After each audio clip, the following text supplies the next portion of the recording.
There is a war that has been raging long before you learned your own name. A war so ancient and so calculated that its architects counted on you never recognizing it as warfare at all. They counted on you mistaking the battlefield for your biography. They designed the entire operation around one singular objective: to make you believe that the cage was your natural habitat, that the smallness was your actual size, that the confusion you carried in your chest since childhood was simply the weather of ordinary human life. But ordinary human life does not produce the kind of targeted, relentless, precisely timed opposition that has followed you since before you could speak. Ordinary people do not wake up in the middle of the night with their heart racing and no logical explanation. Ordinary people do not watch every meaningful relationship collapse at the precise moment they begin to rise. Ordinary people do not carry, from the very first years of conscious memory, this unshakable sense that they were born into the wrong world, surrounded by the wrong people, wearing someone else's name like a coat that never quite fit. That is not ordinary. That is a signature. That is the mark of a child who arrived in this realm, carrying a frequency so disruptive to the existing spiritual power structure that the counter-operation was already in place before their first cry split the hospital air. You were not born into chaos by accident. You were placed there by calculation. And the moment you understand the difference between those two things, the entire map of your life begins to redraw itself in a language you have always secretly known how to read. You have been running from something you cannot name, and the running has exhausted you down to the marrow. You have felt it in dreams where your legs turn to concrete, and the thing pursuing you moves without effort, while you labor against an invisible force that makes every step a negotiation with gravity. Your body has been reporting the truth your mind was trained to dismiss. The physical sensation is real, the tightness behind the sternum, the weight that sits on your shoulders like a yoke, fashioned specifically for your frame, the exhaustion that a full night of sleep does not touch, because the real draining is not happening in the physical, it is happening in the etheric. Monitoring spirits assigned to your bloodline have been running a sustained extraction operation on your vital energy, siphoning the very frequency that, if fully assembled and expressed, would shatter the control architecture that has been installed around your identity since birth. The intrusive thought they plant is always the same in its essence, dressed in whatever costume fits the current season of your life. You are not enough. You imagined your greatness. The sense of calling you carry is a delusion, a grandiosity, a spiritual arrogance that makes you dangerous not to darkness, but to yourself. That thought is not yours. It was manufactured, deployed, and strategically reinforced every single time you came close to remembering. The spiritual action required right now is recognition. You must look at the thought, see its architecture, trace its origin, and refuse the communion, because here is what changes everything. Here is the intelligence the enemy cannot afford you to possess. The attack on your identity is a confession of your identity. Darkness does not assign monitoring spirits to irrelevant targets. The level of warfare you have endured throughout your lifetime is a direct, measurable, spiritually legal document testifying to the magnitude of what lives inside you. Your primitive memory, the one buried beneath every layer of conditioning, every trauma bond, every gaslighting campaign conducted by people who are placed specifically to confuse your reflection, that memory knows the truth. It has always known. You will not defeat this attack alone. Breaking these emotional hexes and spiritual identity thefts requires a higher code, which is exactly why I just released the 3 Keys to a Prosperous Life trilogy, whose unlocking link is in the pinned comment.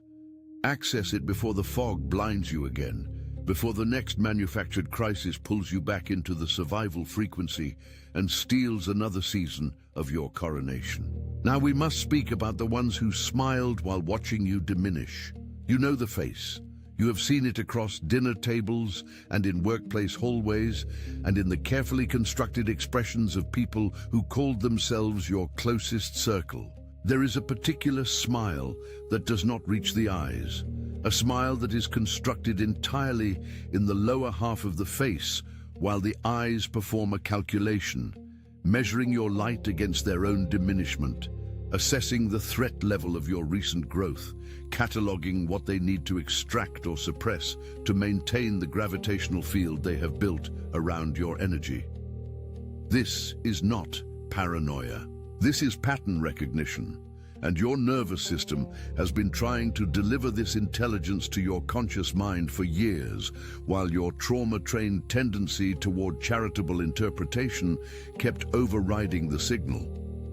The narcissistic architect in your environment does not hate you because you are flawed.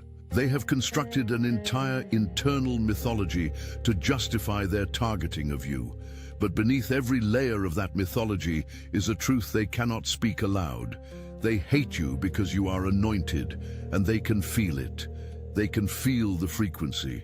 They cannot name what they are responding to, but in their body, in the part of them that operates below language, they recognize that you carry something they were not given and cannot manufacture. The poisoned compliment is their primary weapon in this phase.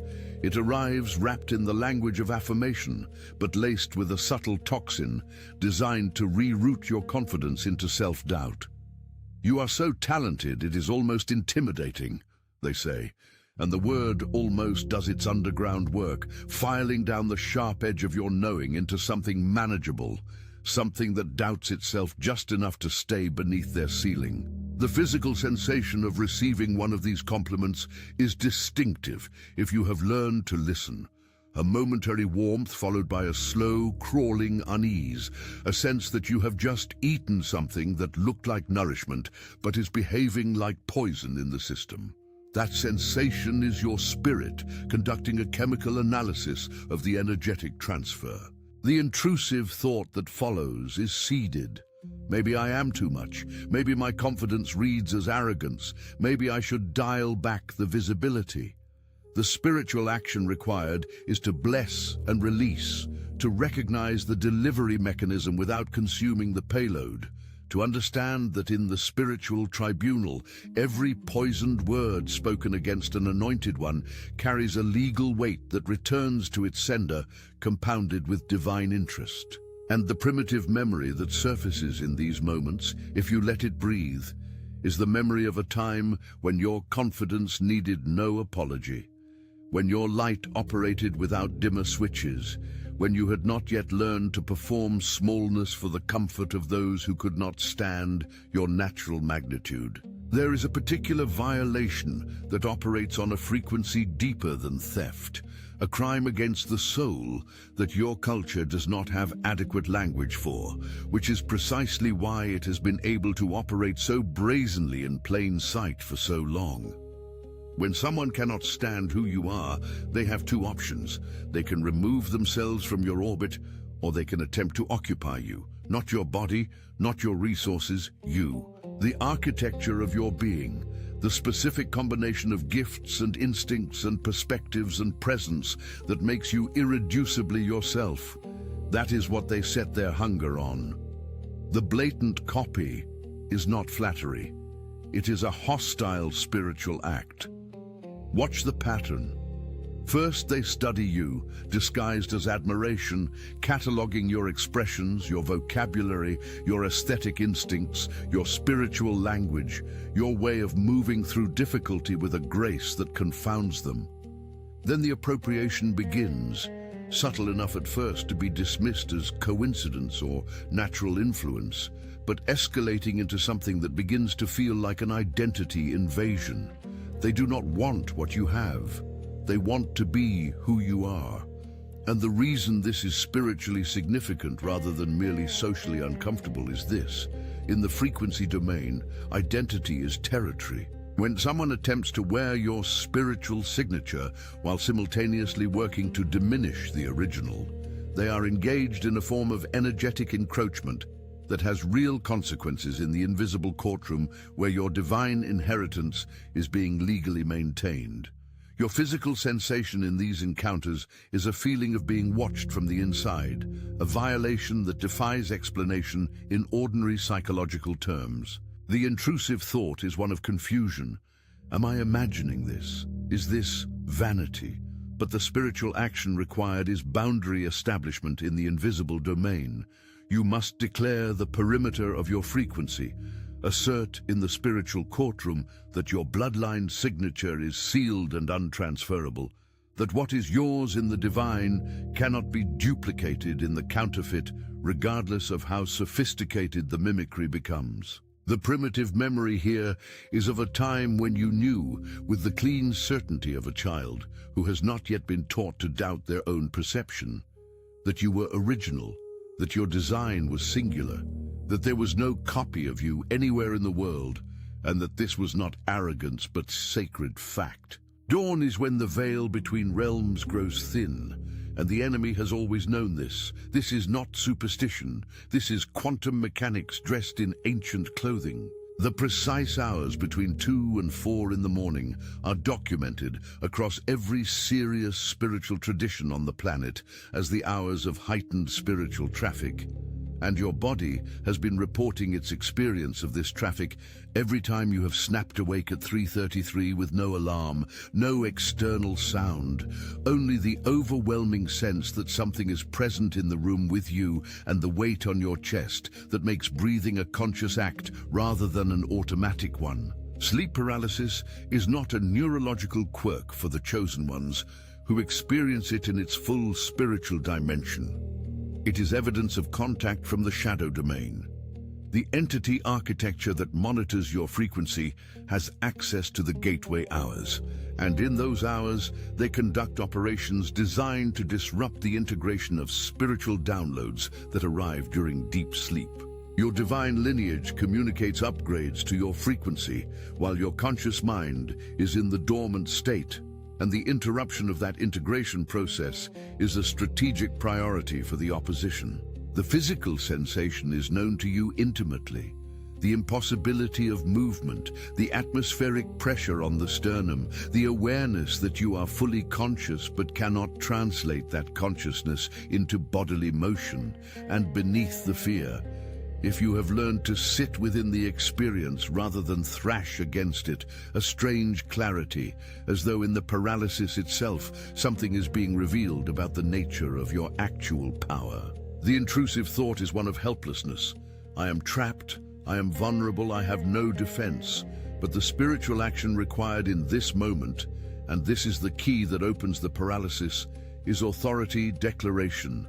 Not pleading, not fear-based prayer, declaration, spoken from the understanding that you are a legal heir operating under a covering that no shadow entity has the spiritual jurisdiction to violate once you invoke it consciously. The primitive memory that surfaces in these threshold moments is often an ancestral one, not from your own childhood, but from your bloodline. The memory of warriors and mystics and chosen ones who came before you and navigated the same threshold territories with the same weaponry you now carry. The lights flicker and you tell yourself it is old wiring. The electronics behave strangely and you cite the humidity, the power grid, the age of the equipment. The car that ran perfectly fine dies in the driveway on the precise morning you were scheduled to arrive somewhere important.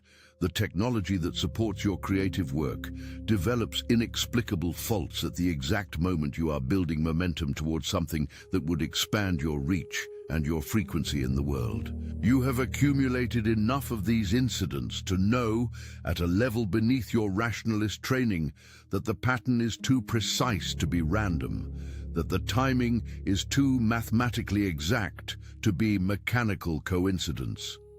The burned-out light bulb is a metaphor that has become literal in the life of every person operating at the frequency of the chosen ones. Material interference is a documented phenomenon in spiritual warfare research.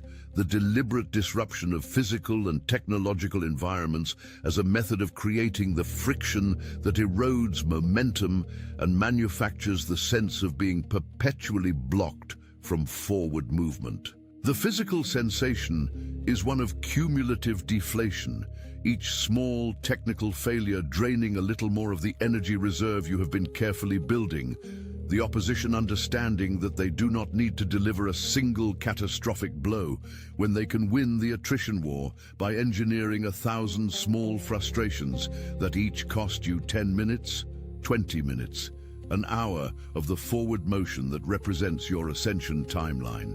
The intrusive thought is, why does everything have to be so hard? Why does the path always seem clear in the vision and obstructed in the practical? Is the vision itself a lie? The spiritual action required is to recognize material interference for what it is, which is not evidence of divine abandonment, but evidence of enemy investment in your delay, and to consciously withdraw your emotional energy from the disruption, refusing to let the friction narrative consume the internal resource the enemy is actually targeting. The primitive memory here is of your original assignment, the clean and uncomplicated sense of purpose that preceded all the interference, the knowing of what you were built for before the world began its campaign to make you forget the blueprint. You have walked into rooms and felt the temperature change. Not the literal temperature reading on the thermostat, but the atmospheric temperature, the invisible register of a space that has been altered by the entrance of a particular energy. You have felt the conversations shift, the laughter become slightly more performative, the eye contact redistribute itself in patterns that suggest an underground network of communication operating just beneath the surface of what is being said aloud. And you have learned through years of having this perception dismissed by people who could not afford to validate it, to distrust your own antennae. But your antennae were never broken. They were simply inconvenient to the architecture that required your blindness. The silence in the room is not the absence of sound. It is a sound unto itself. The specific frequency of envy moving through a contained space, displacing the oxygen of authentic connection and replacing it with something that looks like celebration but breathes like competition.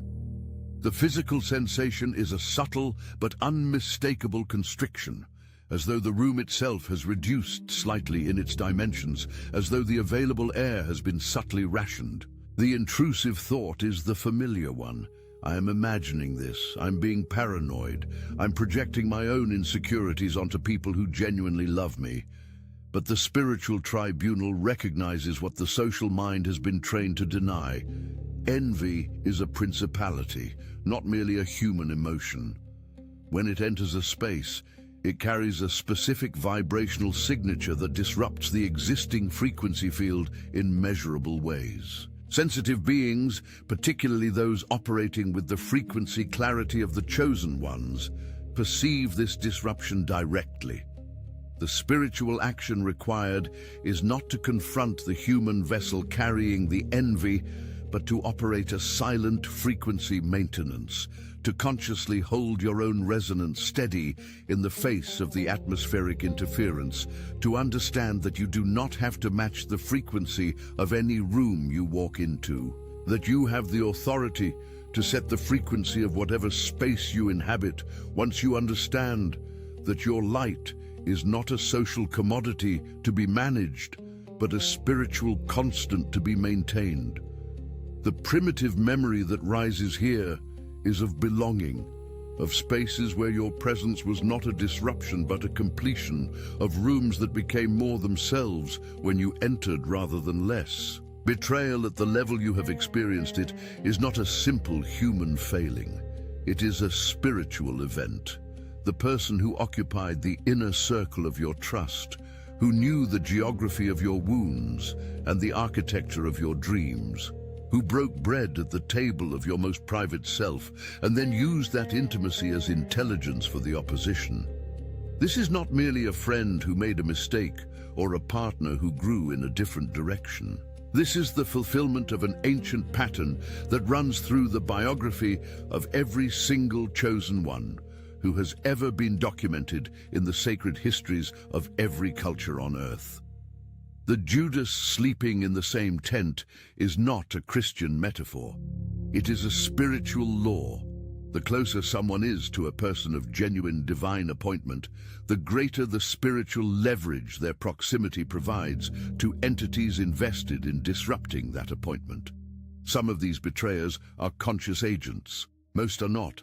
Most are ordinary wounded human beings who have been incrementally weaponized by the very entities that you are in warfare against. Their own unhealed wounds and unaddressed shadows, making them perfect conduits for an agenda they do not know they are serving. This does not reduce the damage. The physical sensation of this specific betrayal has a quality unlike any other pain. It is a structural injury, a wound to the architecture of your ability to trust your own perception, because the operative used your love as the anesthesia for the surgery they performed on your discernment.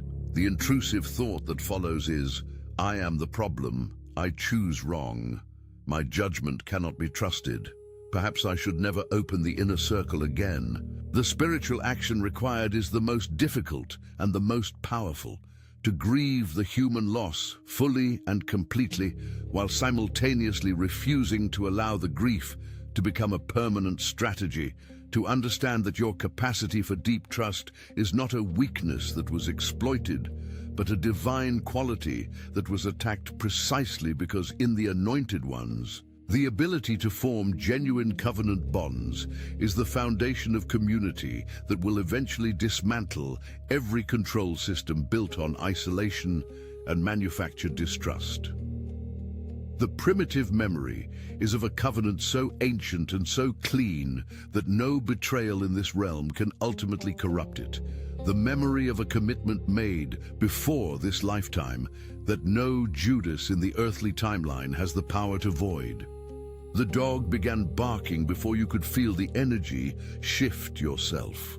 The animal stationed at the threshold of your physical environment does not have the social programming that taught you to override your instincts with charitable interpretation. It responds to frequency directly, without the filter of a consciousness trained to make allowances for the discomfort of being accurate. Watch what your animals do when certain people enter your space. Watch the particular quality of the reaction.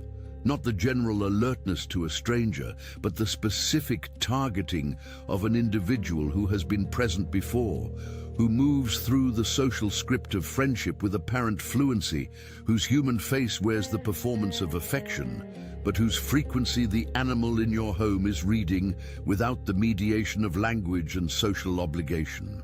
The reacting animal is one of the most underutilized intelligence assets available to the spiritually aware, precisely because modernity has trained you to be embarrassed by this observation, to apologize for your dog's behavior rather than integrate its report into your strategic awareness. The physical sensation you experience when watching your animal respond to the covert enemy in your circle is a complex one. There is validation, the relief of having an external confirmation of what you have been sensing but dismissing, and there is grief, the sorrow of having the suspicion confirmed that someone you wanted to believe in is operating against you. The intrusive thought is, I am anthropomorphizing. I am looking for reasons to distrust people. I am using an animal's random behavior to justify my paranoia.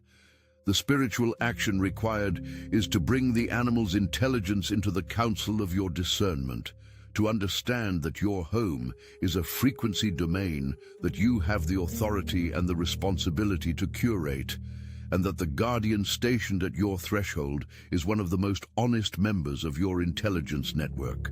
The primitive memory that surfaces here is of simpler certainty, of a time when you trusted the first impression before the second guessing mechanism was installed, when you let yourself know what you knew without requiring 3 forms of external confirmation. The numbers find you at the edges of decision. You glance at the clock in the precise moment between sleeping and waking, and the display reads 11:11.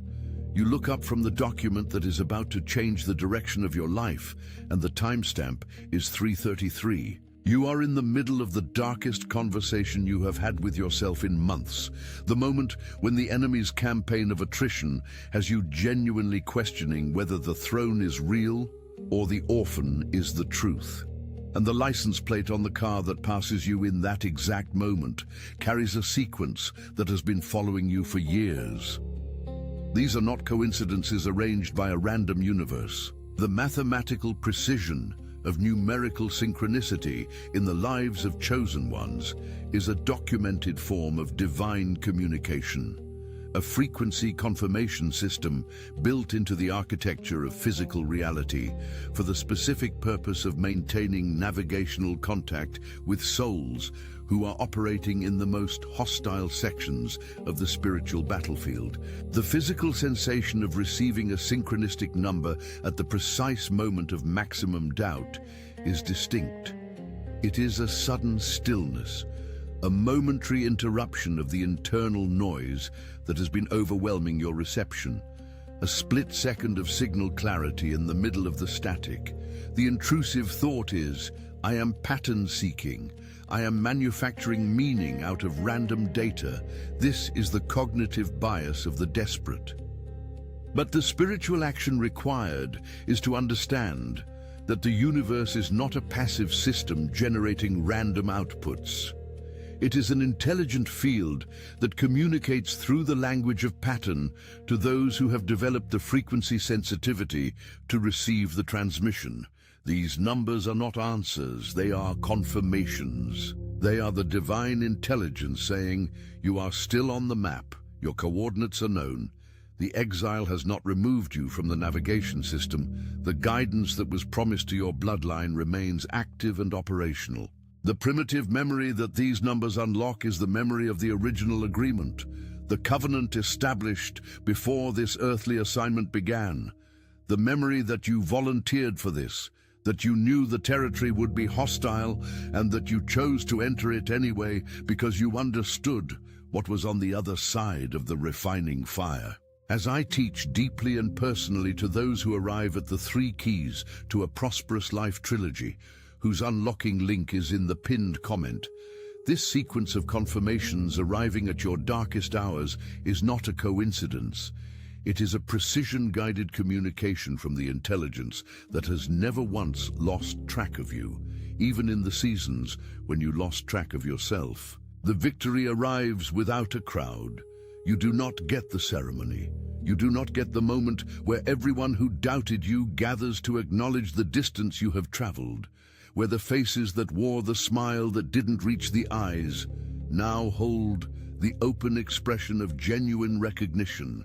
The solitary victory is the chosen one's specific graduation ritual, and it is brutal in its loneliness and magnificent in its purity. You break through. You reach the other side of the barrier that has been constructed across your path for months or years or decades. The thing that was supposed to be impossible becomes accomplished. The door that was sealed opens. The resource that was withheld arrives. The gift that was hidden under layers of suppression and spiritual interference finally emerges into the light with the full force of its original intention. And you cry alone, not because the victory is insufficient, because the solitude of it makes you suddenly and completely aware of everything it cost.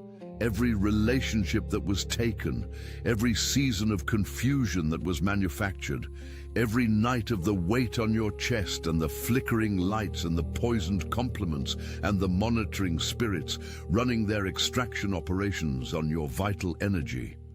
The tears are not grief. They are the physical release of a pressure that the human vessel was never designed to carry indefinitely. The physical sensation is one of profound cellular relief, as though every tissue in your body is releasing a held breath that has been held since before you knew what breath was. The intrusive thought, even here, even in the moment of breakthrough, is, Is this real? Will it last? Am I allowed to have this? The spiritual action required is to receive the victory with the fullness of your authority, to resist the poverty of expectation that the exile installed in you, to understand that this is not a temporary exception to the rule of your diminishment, but the beginning of the permanent operating temperature of your redeemed and fully awakened frequency.